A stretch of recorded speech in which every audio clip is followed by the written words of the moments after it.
अस्सलाम वालेकुम। आपका अपना मेज़बान हूर बख्श मरी हाजिर खिदमत है। इस वक्त मैं मौजूद हूँ इब्राहिम हैदरी में, यूसी इब्राहिम हैदरी में, और मेरे साथ मौजूद हैं पाकिस्तान कम्युनिस्ट पार्टी के सीनियर रहनुमा 129 के सदर जान आलम जामोद साहब, जिनके पास हम गाहे बगा आते हैं और इनसे गुफ्तगू भी करते हैं। इस वक्त इब्राहिम हैदरी टाउन के हवाले से जो चेयरमैन की दौड़ है उसमें मैंने तमाम लोगों से गुफ्तगू की, और इस अब दोबारा जान आलम के पास आए कि इनकी जो खामोशी है इन दिनों में वो क्यों है, आगे टाउन के किसको देख रहे हैं, ये आया उम्मीदवार हैं या अपने आप को नहीं समझते हैं।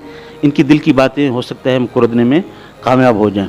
अस्सलाम वालेकुम। वालेकुम सलाम। जान साहब आप कैसे हैं? अल्हम्दुलिल्लाह अल्लाह। अच्छा, ये खामोशी की क्या वजह है?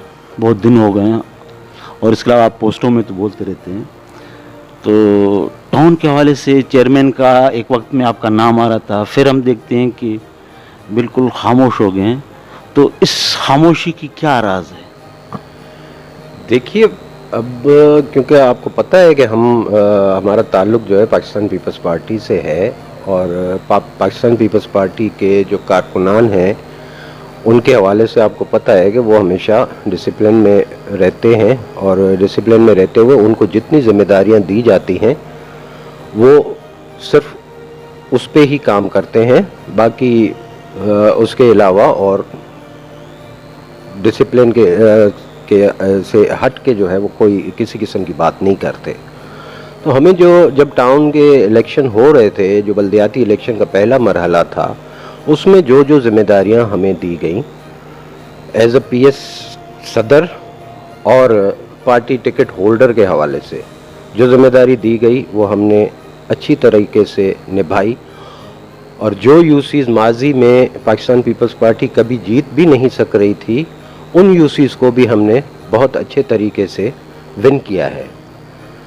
और हमें जिम्मेदारी यूसीज की हद तक जितनी दी गई थी उन यूसीज की हद तक हमने अपनी जिम्मेदारियों को निभाया, और अल्हम्दुलिल्लाह 11 इब्राहिम हैदरी की यूसीज थी टोटल इब्राहिम हैदरी टाउन की, जिसमें से हमने 3 के अलावा तमाम की तमाम यूसीज जो है वो विन की हैं। तो अब विन करके पार्टी क़यादत को हमने पेश की है।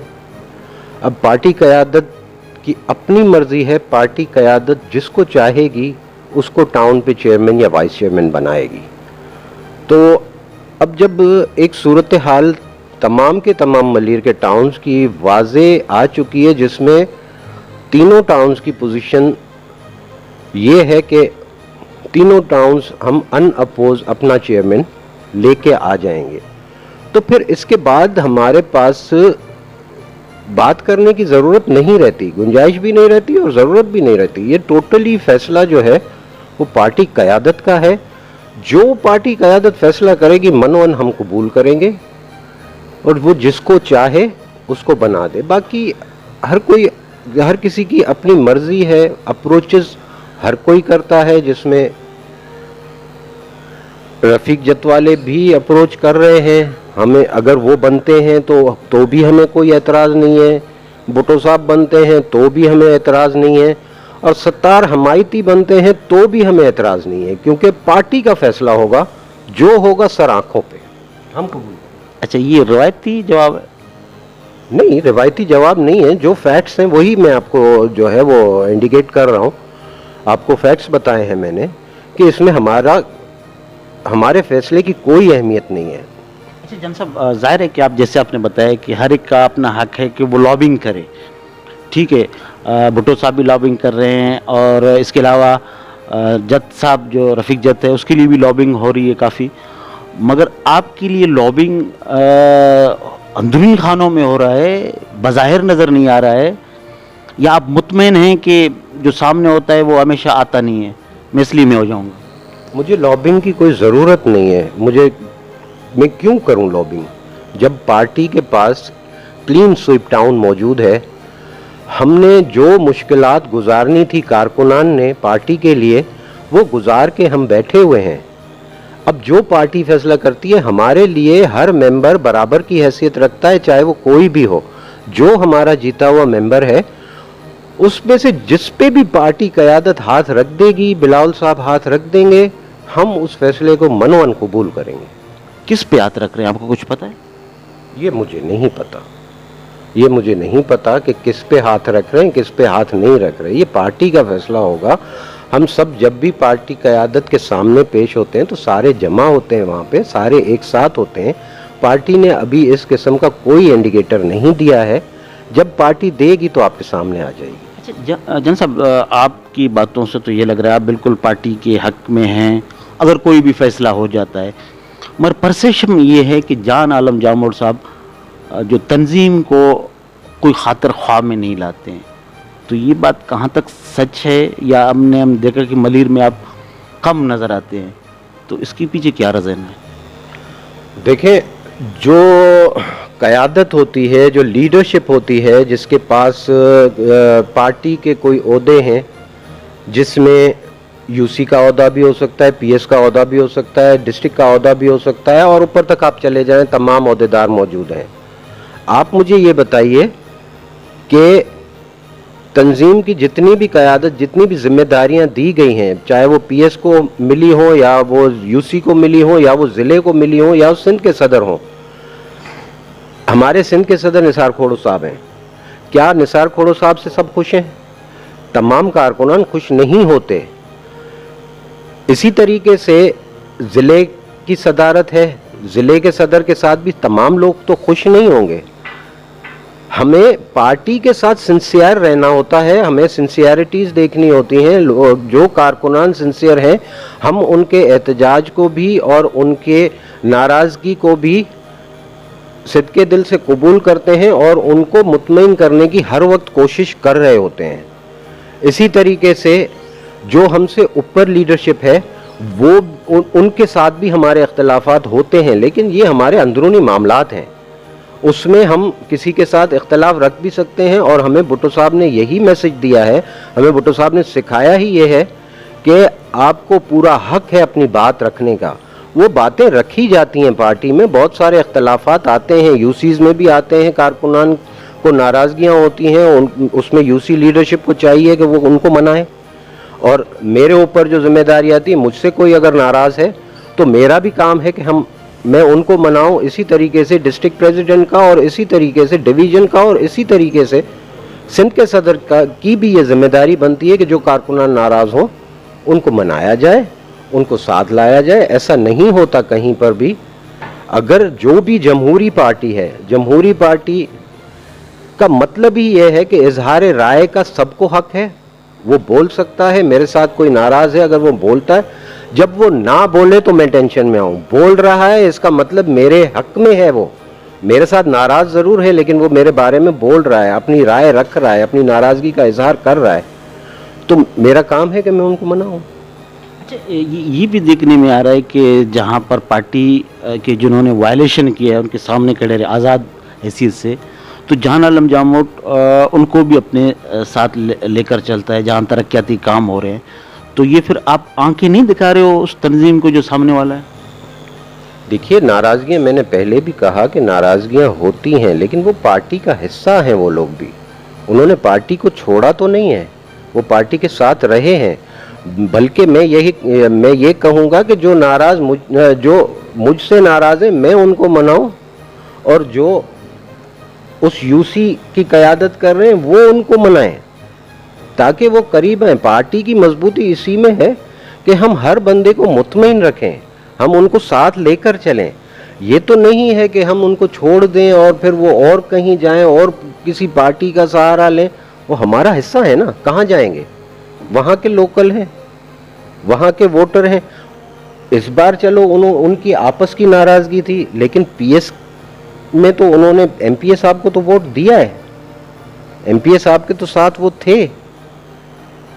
नहीं, एमपी के साथ थे या हैं।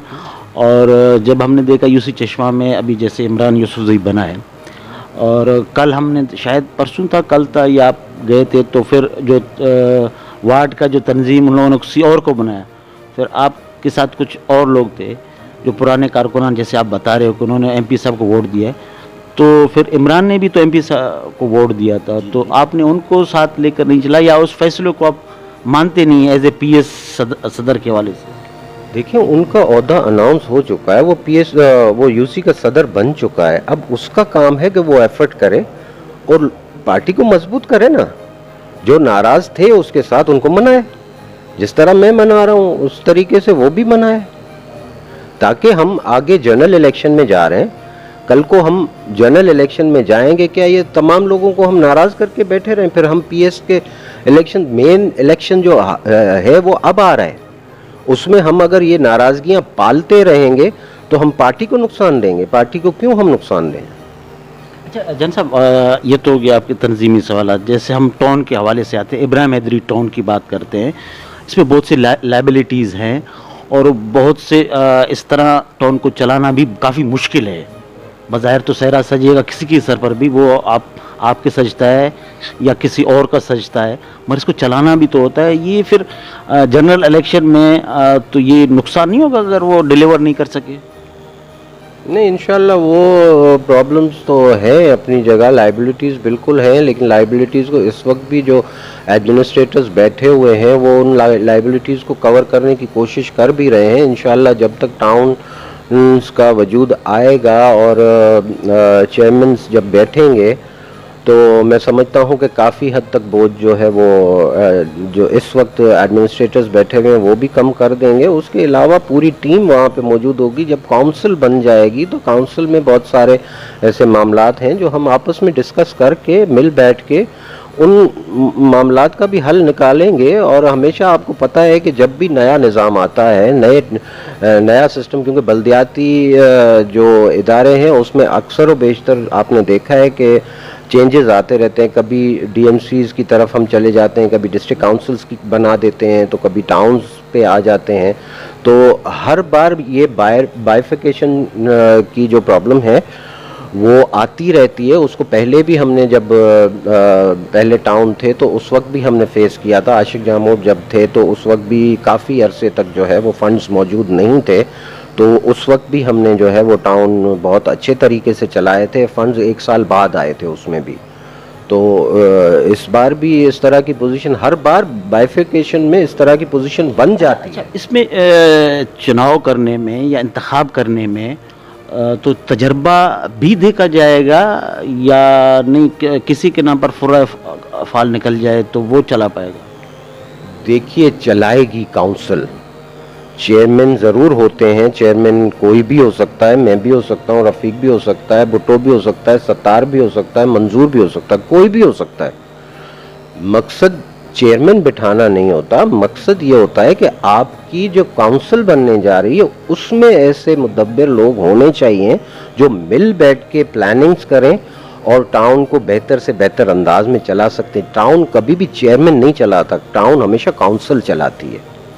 तो काउंसिल में जिसकी ज़्यादा मेंबरान होंगे तो फिर चेयरमैन बाइख्तियार हो सकता है या नहीं? मेंबरान तो देखें, हम जब स्वीप कर चुके हैं तो हैं ही हमारे ना। तो फिर पसंद नापसंद तो है ना जान साहब। जाहिर है कि अगर आप काउंसिल में मेंबर बन जाते हैं, 4 लॉबिंग कर जाते हैं, तो फिर चेयरमैन आप ही का है, मगर फैसले तो इंसान है ना, तो उसको मनवाना तो लाजमी है। या उसकी टांगें खींचने के लिए तो चलेगा आगे जाके, चाहे आप ही बन जाएं, वो करेंगे। तो ये है। देखिए, ज़ाती पसंद नापसंद जिसकी जो भी हो वो अपनी जगह है। मेरी अपनी भी ज़ाती नापसंद पसंद हो सकती है, दूसरों की भी हो सकती है। ये बात ज़ाती पसंद नापसंद पे नहीं है। मुझे अगर कोई अच्छा नहीं लगता है तो वो अपनी जगह है, तो पार्टी पॉलिसी देगी कि इसको किस तरीके से बेहतर अंदाज में चलाया जा सकता है। तो जब पार्टी के लोग हैं सारे, तो फिर पार्टी पॉलिसी से तो कोई भी इन्हराफ नहीं करेगा ना। तो पार्टी पॉलिसी हमें जो भी देगी, हम उनको सूरत हाल सामने रखेंगे कि भाई ये सूरत हाल है इस वक्त टाउन्स की। फिर जो पार्टी हमें मशवरा देगी हम उसके मुताबिक टाउन्स को चलाएंगे। अच्छा, अगर आप बन जाते हो टाउन का चेयरमैन, हम इफ़ पे बात कर रहे हैं, तो लेबिलिटीज़ नहीं है, तो आपका क्या प्रोग्राम है सामने चलाने का? ज़ाहिर है कि ये सब देखेंगे, तो जान साहब की ये राय लेते हैं। अगर आप बन जाते हैं, बना रहे हैं आपको, शायद आप बन जाएं या नहीं बन जाए वो तो आपकी नसीब की बात है। अगर बन जाते हैं तो कैसे चलाएंगे? वो राय प्रोग्राम है आपका? वो राय अगर मैं बन गया तो आपको बाद में दूंगा। मतलब आप दौड़ में शामिल हैं? दौड़ में हर कोई शामिल है, सिर्फ मैं नहीं हूँ। दौड़ में हर कोई शामिल है। दौड़ में हर कोई शामिल है। हर कोई शामिल। ज़्यादा दौड़ने में माहिर कौन है? मैं तो वॉक ही करता हूँ, जॉगिंग मुझसे होती नहीं है। जो अक्सर वॉक करते हैं दौड़ने में वही आगे जाते हैं। हो सकता है चले जाएं, हो सकता है चले जाइए, बहुत बड़ा इशारा है। हो सकता है चले जाएं, लेकिन जो पार्टी का फैसला होगा वो हमारे सर। अच्छा, ये बात भी है कि जान साहब अगर जामोद फैमिली को नहीं मिलता है तो ये आइंदा पार्टी में नाराज़ हैं, वो कहते हैं ये हमारा हक है, हमें दिया जाए, तो ऐसी कुछ बात है? कौन नाराज है? हम नाराज हैं। हो सकता है न मिले फिर नाराज़ हो जाए। नहीं, क्यों नाराज होंगे? हमें पार्टी ने सदारत दी है, हमें पार्टी ने एमपीए दिया है, हमें पार्टी ने सब कुछ दिया है, हमें पार्टी ने काम दिए हैं, हमें सब कुछ दिया है। हम ये आप सवाल आपके जहन में आता क्यों है कि जामोद पार्टी छोड़ जाएगा? क्यों छोड़ेगा पार्टी? पागल है जामोद, क्यों छोड़ेगा? सब कुछ जरदारी साहब ने हमें दिया है, तो हम उनको छोड़ देंगे क्या? सवाल ही पैदा नहीं होता। मतलब आप जरदारी जो हो सकता है आपके करीबी रवाबित तो बहुत ज़्यादा है। जी बिल्कुल हैं हमारे करीबी रवाबित। हम बाप दादा के ज़माने से सियासत करते हुए आ रहे हैं। मेरा दादा एमपीए रहा, मेरा चाचा एमपीए रहा, मेरा भाई 2 बार एमपीए रहा है, मैं खुद टाउन नाजिम रहा हूँ, मेरा दूसरा चाचा टाउन नाजिम रहा है। हम खानदानी सियासत। अच्छा, ये एक डिस्कशन प्यार मोहब्बत में बात कर लेते हैं जान साहब। आप खुलकर हमेशा बात भी करते हैं, ढकी चुपी कुछ भी नहीं रखते हैं, और अक्सर आपके पोस्ट भी मज़ाहिया भी आते हैं, आप कमेंट भी करते हैं, और ये परसेप्शन बन रहा है कि डिलीवर तो ठीक है जान आलम जामोद कर सकते हैं या करेंगे, मगर इनकी जो नंबर ऑफ़ गेम है वो इस वजह से कम है कि उनके भाई एमपीए भी हैं और फिर जान आलम जामोद साहब खुद पीएस के सदर भी हैं, तो टाउन का अगर चेयरमैन इनको देते हैं तो फिर बाकी कहाँ जाएंगे? कुछ ऐसी बातें हैं? देखिए, ये रेवड़ियाँ तो नहीं है ना जो बट रही हैं, इस तरह नहीं होता है। जो पार्टी फैसला करेगी, जो जिसको अहल समझेगी कि जो अहल है, जो चला सकता है सिस्टम को, पार्टी उसी के हक में फैसला करेगी। और अगर वो पार्टी समझती है मैं अहल नहीं हूँ, कोई और अहल है, तो पार्टी उसको बनाती है सर आंखों पर। मतलब आपकी नज़र में ये कोई क्राइटेरिया नहीं है? ये क्राइटेरिया नहीं है। ये इस हिसाब से अगर बातों को तोला जाता है तो बहुत सारे ऐसे पार्टी में लोग मौजूद हैं जिनके पास 2-2, 3-3 ओहदे हैं। ये देखें, ये सूरत हाल देखी जाती है उस वक्त की कि कौन चला सकता है, किस में सलाहियत है। तो ये सलाहियत की बुनियाद पर फैसला होता है, नंबर्स की गेम पर फैसला नहीं होता। अच्छा जज साहब, आप क्या एक्सेप्ट कर रहे हैं कि 11 यूसियों का आज इलेक्शन हो रहा है? जब हम ये वीडियो रिकॉर्ड कर रहे हैं हो सकता है उसका रिजल्ट आना भी शुरू हो जाए, तो पीपल्स पार्टी कितनी यूसियों में जीत पाएगी और फिर अगला मेयर है वो क्या पाकिस्तान पीपल्स पार्टी बना पाएगी? जमात इस्लामी मान जाएगी इन इलेक्शंस को? देखिए, 11 यूसियों का इंशाल्लाह पहले भी कराची में जो है पाकिस्तान पीपल्स पार्टी के रिजल्ट्स कुछ ज़्यादा अच्छे नहीं रहे हैं लियारी मलीर के अलावा। लेकिन इस बार आपने देखा है कि ऐसी यूनियन काउंसिलें पाकिस्तान पीपल्स पार्टी ने जीती हैं जो कि हिस्ट्री में आज से पहले कभी भी पाकिस्तान पीपल्स पार्टी ने नहीं जीती, वो जीती हैं। तो इन 11 यूसीज़ पे भी हम पुरुमीद हैं कि इंशाल्लाह अक्सरियत जो है वो पाकिस्तान पीपल्स पार्टी ही मैदान मारेगी इंशाल्लाह। और मेयर बिलाल साहब आपको पहले भी बोल चुके हैं कि इंशाल्लाह पाकिस्तान पीपल्स पार्टी का मेयर ही बनेगा। कौन बन रहा है कुछ पता है? ये पार्टी का फैसला होगा, जो भी पार्टी फैसला करेगी। हम तो इस तरह ना हम किसी का नाम ले सकते हैं, ना हमारा इतना कद है कि हम ये बोल सकें कि मेयर जो है वो कराची का जो भी पार्टी फैसला। ये अलफ बर्दारी कब होगी? बड़ा गठन मरला है, 1 साल तक हम सुनते आ रहे हैं इलेक्शन इलेक्शन, फिर ये इलेक्शन, आज भी इलेक्शन, 1 साल हो गया है कमोपेश, तो हल्फ बर्दारी कब हो रही है? देखिए, मैं निजूमी तो नहीं हूँ ये तो निजूमी से सवाल कर रहे हैं आपके। कौन निजूमी नहीं, आपको कोई लेटर वगैरह तो आया होगा, आप मेंबर हैं इसके? नहीं, कोई लेटर वगैरह अभी तक नहीं आया, लेकिन एक्सपेक्टेड है। मेरी अपनी ज़ाती राय है कि अगस्त तक हो जाना चाहिए। अगस्त तक होना चाहिए? ये तो बहुत लंबा पीरियड आपने बताया। तो दूसरे बेचैन हैं, इसमें मैं क्या कर सकता हूँ। अच्छा जान साहब, आखिर में कोई पैगाम देंगे? उनको सुकून के लिए, उनके सुकून के लिए मैं बोल रहा हूँ, अगस्त तक हो जाएगा। यानी वॉक करते करते उस मकाम तक पहुंच जाए। कछुए की चाल अच्छी होती है। आखिर में कोई पैगाम देंगे? आखिर में क्या पैगाम दें? बहुत कुछ बोल दिया। बहुत कुछ बोल दिया है, अब क्या पैगाम दें? बस पुरसुकून रहे, इंशाल्लाह अच्छे फैसले होंगे। बहुत बहुत शुक्रिया नाजरीन। ये थे जान आलम जामोट साहब, पाक सलोच पार्टी के सीनियर रहनुमा, और इब्राहिम हैदरी टॉन के जो चेयरमैनों की लिस्ट में ये दोबारा शामिल हो चुके हैं। इन्होंने कहा है कि मैं आहिस्ता आहिस्ता चाल में चल रहा हूँ, कोई ये न समझे कि मैंने इस चीज़ को छोड़ दिया है। अब जान आलम जामोट की ये खसूसियत है कि प्यार मोहब्बत में खुल कर बातें करते हैं और गुजरात में बहुत कुछ समझा चुके हैं कि ये कोई क्राइटेरिया नहीं है जो आम लोगों की जहन में है कि जान आलम जामोट खुद सदर हैं और महमूद आलम जामोट साहब जो है वो MP हैं। तो ये नहीं है, पार्टी जो फैसला करे, हमने जो करना था, जो हमारा काम था, वो हमने करके दिखाया। अब आने वाले दिनों में देखते हैं कि ये सहरा किसके सर पर सजता है। और जान साहब ने ये मजाक में कहा है कि ये लंबा पीरियड अगस्त तक होना चाहिए। अब ये तो बात सुनेंगे तो बहुत से दिल की धड़कनें वो तेज़ हो जाएंगी। अब आइंदा आने वाले दिनों में हम देखते हैं कि कौन बनेगा। इस वक्त मेरी मेज़बान हुरबख्श मरी को इजाज़त दें। अल्लाह निगहबान।